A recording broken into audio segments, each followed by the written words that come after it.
శ్రీ ఆదిత్య మహిళా degree college. Hello అండి, ప్రస్తుతం మన వేరసంలో ఉన్న తులసి కన్వెన్షన్ హాల్ వద్దకు వచ్చాం.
చెప్తున్నట్టు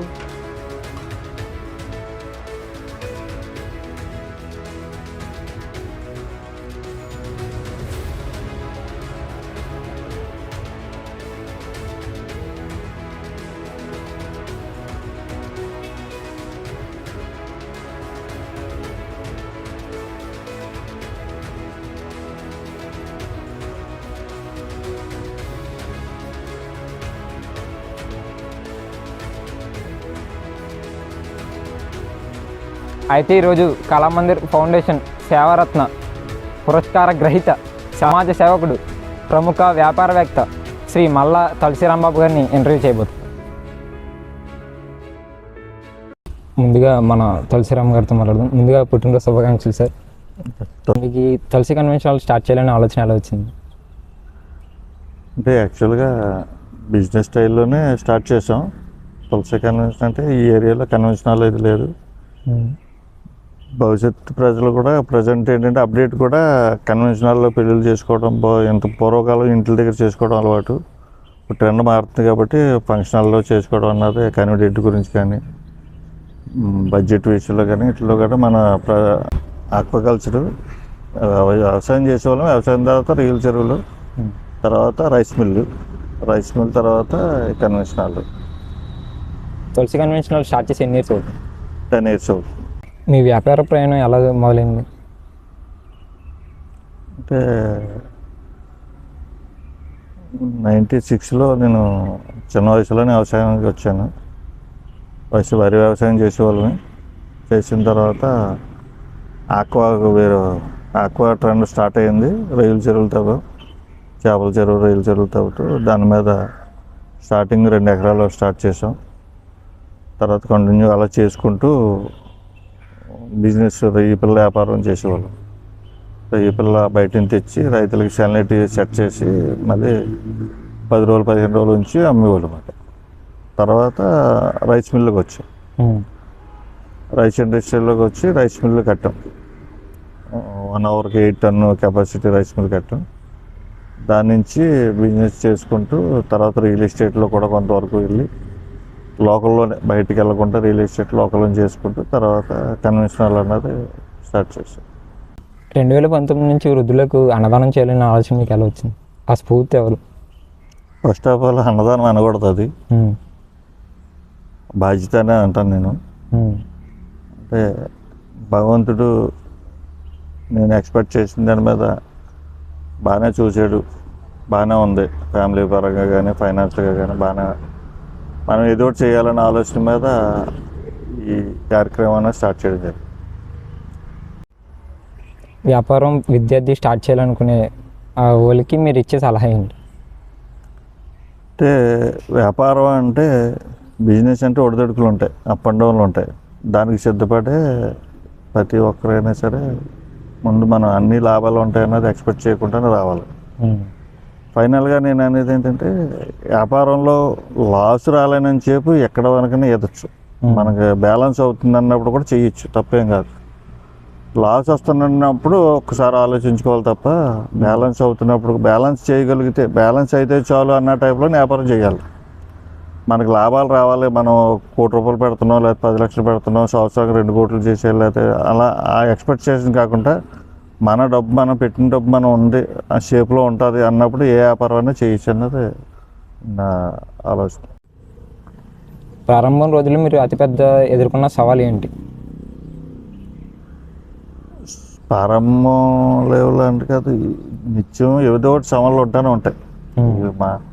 మానవ జీవితంలో, బిజినెస్ స్టైల్లో ఏదైనా సరే ప్రతి దాన్ని కూడా, వ్యాపారమనే కాదు, చదువులో కానీ వ్యవసాయంలో కానీ ఇందులో అయినా సవాళ్ళు ఉంటానే ఉంటాయి. దాన్ని మనం జాగ్రత్తగా కేర్ తీసుకొని 1-4 సార్లు ఆలోచించి మన పెద్దల సలహాలతోటి, ఒకళ్ళిద్దరు మన స్నేహితులు ఆ టైప్లో ఆలోచించుకొని నిర్ణయం తీసుకుని దాన్ని బట్టి వెళ్ళగలిగితే ఆ సవాల్ని అధిగమించడం పెద్ద కష్టమేం కాదు, ఈజీగా వెళ్ళొచ్చు. అంటే మనం కూడా ఆ టైంలో బ్యాలెన్స్ తప్పకుండా ఒక స్టెబిలిటీగా ఉండగలిగితే ఎంత సవాలైనా మనం ఎదుర్కోగలం. సమాజ సేవ చేయాలని ఆలోచన మీకు ఎలా వచ్చింది? అంటే సమాజ సేవ అనేది కాదు కానీ, మనకి భగవంతుడు ఇచ్చిన అవకాశాన్ని సద్వినియోగం చేసుకోవడం, అంతిమంగా ఫుడ్డే ఎంచుకోవడం కారణం ఏంటంటే, మనిషికి ఏదైనా సరే అంతిమంగా కావాల్సిన భోజనం. ఫుడ్ ఉంటే సరిపోతుంది, తర్వాత బట్ట, ఫస్ట్ భోజనమే.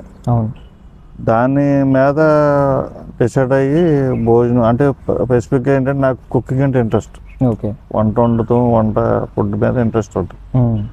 దాన్ని క్యారీ చేసుకొని ఫుడ్ వండడం ఇష్టం కాబట్టి ఫుడ్ మీదకి వెళ్ళాలని ఆలోచన. మనం చేసి ఏదైనా సరే అది కూడా ప్రతి రూపాయి కూడా సద్వినియోగం కావాలి, వేస్ట్ అవ్వకూడదు, ప్రతి రూపాయి కూడా ఉపయోగపడాలి. ఆ స్టైల్లోనే ఈ మార్గాన్ని ఎంచుకోవడం జరిగింది. అంటే ఆల్టర్నేట్ కొంతమంది ఆలోచిస్తారు, ఏదో పొలిటికల్ మైలేజ్ అనో, లేకపోతే గొప్పకు వస్తుందనో, గొప్ప చెప్పుకోవడం కొంచెం, లేకపోతే వీడియోలు తీసి సోషల్ మీడియాలో పబ్లిసిటీ చేసుకోవాలనో కొంతమంది వరకు ఉంటుంది. కానీ నా సైడ్ నుంచి అయితే అది జీరో.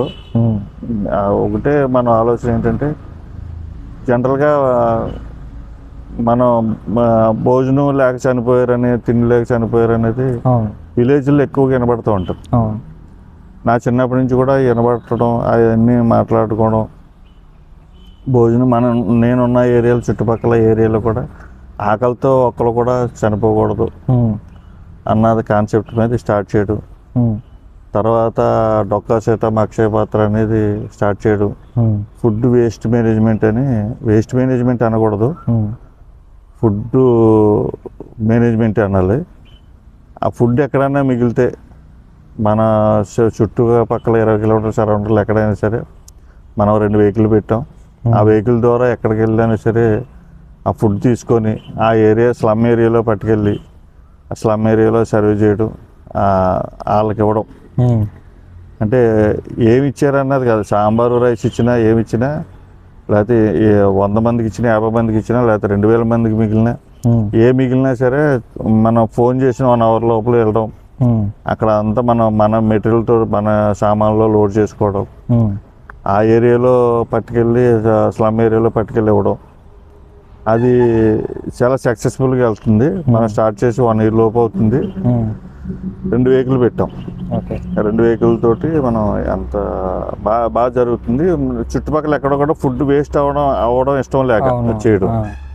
తర్వాత నెక్స్ట్ ఏంటంటే, మన కలెక్టర్ గారి ఆఫీస్లో పీజీఆర్ఎస్ జరుగుతుంది ప్రతి సోమవారం. టౌన్కి దూరంగా ఉంటాం.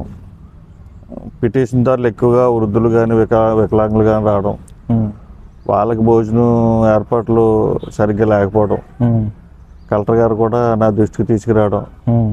మనం ప్రతి సోమవారం అక్కడ సుమారుగా 300 మందికి సోమవారం అక్కడ కూడా పెడుతున్నాం, ఫుడ్ భోజనం ఏర్పాట్లు చేస్తున్నాం మనం. అది అలా చేయాలన్న కాన్సెప్టే తప్ప వేరే ఆశించేది కాదు. మనకు ఉన్న దాంట్లో చేయాలన్న ఆలోచన. అలాగని మనం ఈ 200-180 క్యారేజీలు ఎందుకు చేయాలి, ఇంకెక్కువ చేయొచ్చు కదా అని వాళ్ళు కూడా ఉన్నారు.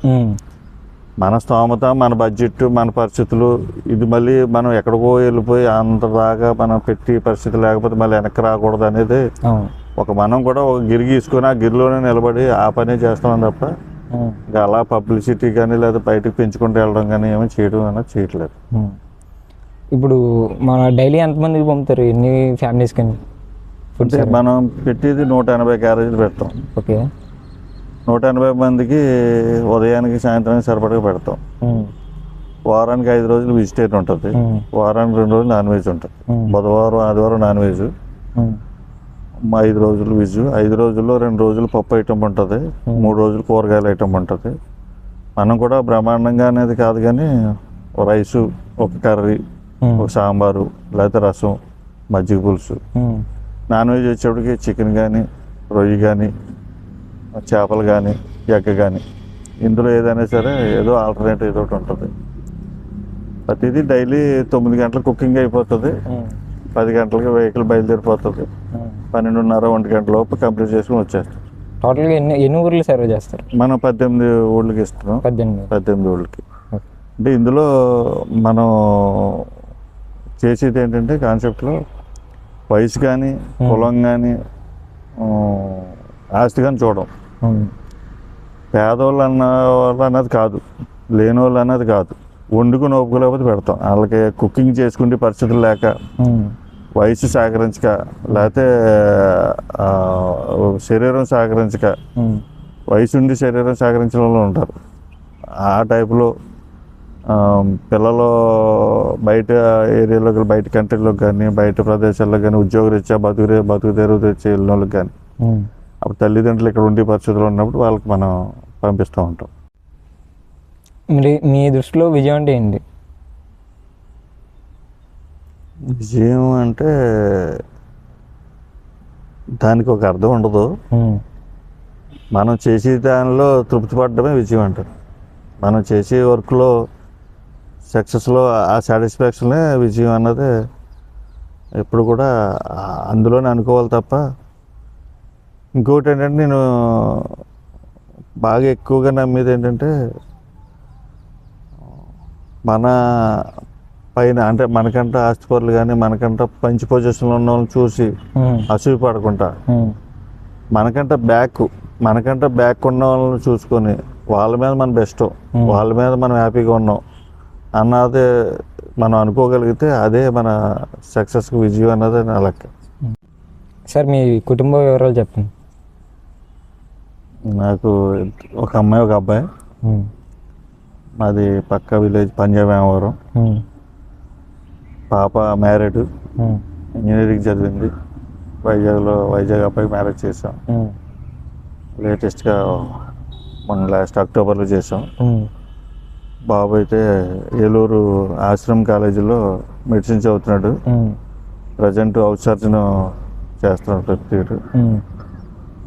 మా వైఫ్ హౌస్ వైఫ్, ఒక ఫ్యామిలీ. అయితే మీ నాన్నగారు ఏం చేస్తుంటారు? నాన్నగారు అంటే యాక్చువల్గా నేను ఒక పెదనాన్నగారు దత్తుడిని. మా పెదనాన్నగారు నన్ను దత్తత తీసుకున్నారు. మా నాన్నగారు, మన కన్నా నాన్నగారు అమ్మగారు అయితే ఉన్నారు. నన్ను పెంచుకున్న అమ్మ నాన్న, అమ్మ అయితే మొన్న లాస్ట్ జనవరిలో ఎక్స్పైర్ అయ్యారు. నాన్నగారు అయితే పెంచుకున్న నాన్నగారు అయితే 96లో ఎక్స్పైర్ అయ్యారు. తర్వాత ఆయన ఎక్స్పైర్ అయిన తర్వాత, ఆయన పోయిన తర్వాత వ్యవసాయ బాధ్యతలు కానీ కుటుంబ బాధ్యతలు కానీ నేను తీసుకొని చేసుకోవడం జరిగింది. నన్ను కన్నా మా తల్లిదండ్రులు మా ఇంటి పక్కనే ఉంటారు. ఒక అన్నయ్య, ఒక అక్క, ఒక చెల్లి, అందరూ హ్యాపీ లైఫ్, హ్యాపీ లైఫ్. మీ జీవితాన్ని మార్చిన ముఖ్యమైన నిర్ణయం ఏంటి? అంటే ముఖ్యమైన నిర్ణయం అంటే నేను ఈ ఫీల్డ్, వ్యవసాయ ఫీల్డ్ ఎంచుకోవడం అనేది అనుకోవాలి. వ్యవసాయంతో పాటు బిజినెస్లోకి రావడం. రైస్ మిల్లో అనుకోకుండా రావడం జరిగింది. రైస్ మిల్ ఫీల్డ్లోకి అనుకోకుండా, అంటే ఆ ఫీల్డ్లో నాకు వాస్తవంగా రైస్ మిల్ గురించి జీరో నాలెడ్జ్. ఓకే. స్నేహితులు సహకారంతో, స్నేహితులు అందరూ కూడా రైస్ మిల్ ఫీల్డ్లో ఉన్నవాళ్ళు, వాళ్ళ సహకారంతో ఆ ఫీల్డ్లో మనం సక్సెస్ అవ్వడం, తర్వాత ఉన్న ఫీల్డ్ కానీ రియల్ ఎస్టేట్ కానీ ఆక్వా కానీ లేకపోతే కన్వెన్షనల్ కానీ ఇవన్నిటిలో సక్సెస్ అవ్వడం కారణం కూడా మెయిన్ స్నేహితులే. స్నేహితుల సర్కిల్ మంచి సర్కిల్ కానీ ఉంటే మనం ఎలా సక్సెస్ అవుతా అన్నది 100% నేనే ఒక ఉదాహరణ. స్నేహితుల వల్లే ఈ స్టేజ్కి రావడం కూడా జరిగింది. అలాగని వాళ్ళ దగ్గర ఫైనాన్షియల్గా అప్పు తీసుకోవడం లేకపోతే ఏదైనా కాదు, సలహాలు, సంప్రదింపులు, మంచి చెడ్డ ఏదైనా ఉన్న వాళ్ళతో మాట్లాడుకోవడం, వాళ్ళతోటి మమేకమై చేసుకోవడం వల్ల ఈవేళ ఈ పరిస్థితికి కానీ ఈ స్టేజ్కి రావడానికి కారణం మెయిన్ స్నేహితుల వల్లే. బాగా అంటే అందరూ నా స్నేహితులు అందరూ కూడా మంచి గుడ్ విల్ ఉన్నవాళ్ళు, కొంచెం మంచి తెలివితేటలు కానీ మంచి ఐడియా ఉండి మంచి మంచి నడవడికలు ఉన్న వాళ్ళు ఉండటం వల్ల నేను అది అదృష్టంగా భావిస్తాను. ఈ తులసి కన్వెన్షన్ ఎన్ని ఎకర్స్లో బిల్డ్ చేశాను మొత్తం? ఇది 2 acres, 2 ఎకరాలు. ఇది 2 acres. ఇంతకుముందు మామూలుగా ఏంటి ల్యాండ్ లేకపోతే? ఇది అగ్రికల్చర్ ల్యాండ్. అగ్రికల్చర్ ల్యాండ్ మనం పచ్చి ఇచ్చేసి కన్వెన్షనల్ కన్స్ట్రక్షన్ చేయడం జరిగింది. ఇది కూడా ఒరిజినల్గా రేటు విషయంలో కానీ మన సర్వీస్లో కానీ సర్వీస్ ఓరియంటెడ్గానే వెళ్ళాం. దీన్ని కూడా మనం కట్టినప్పుడు ఎంతైతే రేట్ పెట్టామో ఈరోజు కూడా అదే రేట్ కంటిన్యూ అవుతుంది పెంచుకుంటా. సర్వీస్ విషయంలో అయితే మొత్తం A to Z అన్నీ కూడా సర్వీస్ చేస్తాం. కుకింగ్ వాటర్ కానీ లేకపోతే ఫంక్షనల్ కావాల్సిన యజమానికి ఏమైనా ఏ హెల్ప్ కావాలన్నా మా స్టాఫ్ కానీ అందరూ కూడా బాగా చేయడం. దీని అపిరెన్స్ కూడా లుక్ ఎప్పటికప్పుడు మార్చుకుంటూ రావడం. ఇది ఒక సర్వీస్ ఓరియంటెడ్ కంటే మనం ఆ అమౌంట్ తీసుకునేది కూడా ఈ ఫుడ్, ఈ క్యారేజీలు, ఈ 180-200 క్యారేజీలకి ఫుడ్ సరిపోతే ఆ ఫుడ్ ఖర్చుకు వస్తే చాలన్నట్టు అయిపోయి తప్ప ఇందులో ఒక్క పైసా కూడా నాకు ఇంటికి పట్టుకెళ్ళాలి, ఇది రూపాయి పట్టుకెళ్ళి నేను వేరే బిజినెస్ చేసుకోవాలనే ఆలోచనలో అయితే ఇది కన్వెన్షనల్ కట్టినప్పుడే డిసైడ్ అయ్యి స్టార్ట్ చేసాం.